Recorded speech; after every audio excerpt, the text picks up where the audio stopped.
asalaamaaleykum wa rahmatullah asalaamaaleykum ñu ngi leen di nuyu di leen siyaare mboolem képp koo xam ne nii yaa ngi topp sunu seen YouTube bi di 94 Walfu Sénégal seen analyse chronique yoo xam ne leen ko defal saa su ne ci réew mi ak bitim réew jaajëfal nañ leen siyaar nañ leen way leen di toppal 94 Walfu Sénégal di leen abonné di leen partagé di leen sem di leen commentaire Youssou Ndour de wax dëgg yàlla dégg nañ ko voilà invité nañ ko dégg nañ ay discours am voilà sénégalais yi nag dañuy laaj ndax Youssou Ndour mii est-ce que Youssou Ndour ma woon la de naari naan ndax moom dañ koo bëddal voilà bëddal buñ ko waxee mooy ndax dañ koo sensé gars yi ne déedéet kenn sensé wu ko sénégalais yi nag nee nañ li leen jaaxal daal dafa mel ni dañoo dégg ni moom day way procès bi voilà patriotes yi nag nee nañ doy na dañu yàlla Youssou Ndour soxlawul nga way suñ procès bi ndax yenn patriotes yi neen boo wayee suñ projet bii mën na fee jaare tàbbi géej yenn patriote non Sénégal no patriote yi nag kenn du ñoom quoi ñoom seen projet bi dañ koo gëm de kenn du leen ko yàqal Youssou Ndour bu fekkee da nga bindoon texte boo xam ne dafa jëm ci projet bi patriote yi nee nan wax dëgg yàlla soxlawul nee na yow fa nga waroon a waye danga koo weesu fa nga waroon a jàppale saw askan danga koo weesu te ñenn patriotes yi nee na da nga yow ci sa jëm bopp dafa mel ni yow da nga noonoo Sénégal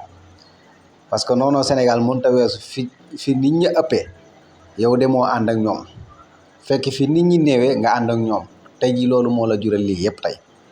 voilà kan dafa mel ni yow sa gis-gis bi daf laa réer voilà wayan nga fi nag jaay doole baaxut yenn patriotes yi nee na way woowu noonu am na ci ñoo xam ne wax dëgg yàlla dañ ci doon référencé bu baax a baax waaye yow mi ko wayoon dafa mel ni déggoo way wax voilà ndax jamono yi fi Macky Sall nekkee di jaay doole nit ñi yow yaa ko wayoon mënoon nga ko reprendre wax di yàlla joxaat message Macky Sall pour mu mën a xam bu baax a baax li muy def baaxut li ko ci mën a fekk waaye yow ma ko wayoon nag ka nga ko waroon na waye rek yéen ñëpp ànd ngeen xalangu géej fi nu mënoo wax ba Sénégalais yi wala ñu ci ëpp ci Sénégalais yi bëggaat la parce que li nga def la ana Youssou Ndour mi nga xam ne Afrique rek la daan way Youssou Ndour mi nga xam ne gars yi nekkoon ci Afrique nekkoon ñoo xam ne nii voilà ay nit ñu am valeur lañ Youssou Ndour mi nga xam ne ci biir Sénégal la dëkk Youssou Ndour mi nga xam ne nii léppam rek daanaka Sénégal la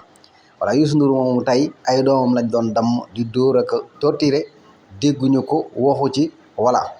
aywa ñu dem ba mbir mi nag gars yi nga xam ne sénégalais yi fàkkatëg yi nga xam ne ni wax dëgg yàlla ay patriote lan taxaw xeex ba jëlee fi ñi leen doon jaay doole